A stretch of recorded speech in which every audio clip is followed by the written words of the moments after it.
Street Level Radio, KLYC, The Cruise, and Spruce Goose Radio. We are here once again talking to John Rasmussen, the Interim Executive Director at the Evergreen Aviation and Space Museum.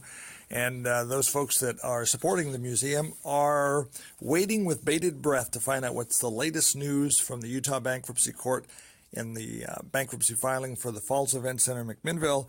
I guess we have some news to announce. John, what's going on? We do. The court has appointed a new trustee for the TFEC TFM bankruptcy, and that is Michael F. Thompson. He was court appointed, so not picked by anybody on either side. So they interviewed several people, and he got selected by the court. So that is a good news, and it starts the process of being able to look at this thing with a blank sheet of paper and make sound decisions that are not based on one side or the other. So this is a trustee that does not have any obligations of any kind to the Falls Event Center. It's a person that's unbiased and objective. Right, exactly, and that's what you need, and somebody that can dig deep and not worry about what they're going to find. So what does this mean for the museum?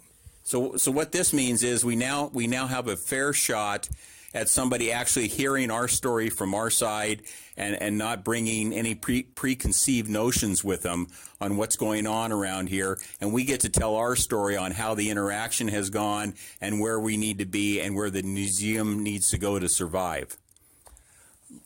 If we could take a long look at where you would like to see this, or where the museum, I think, or the proponents of the museum would like to see this wind up, is there somebody in the wings that could step forward and buy the assets and become a benefactor or a new owner of the property that is that has a better success record than the Falls Event Center? Right, yes.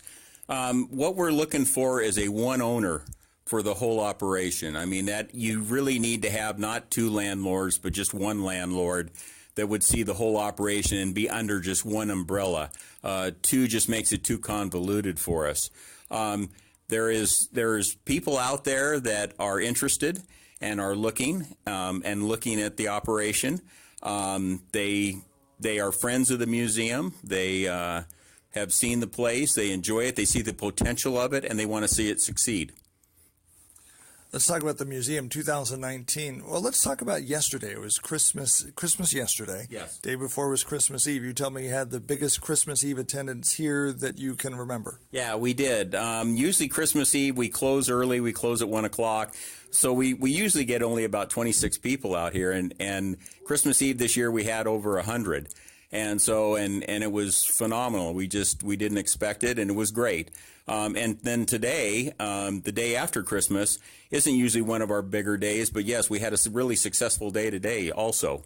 I'm seeing a parking lot pretty full of cars. It is pretty full of cars, and we've had a lot of people, a lot of people traveling, a lot of people coming out, a lot of people to see the museum, so.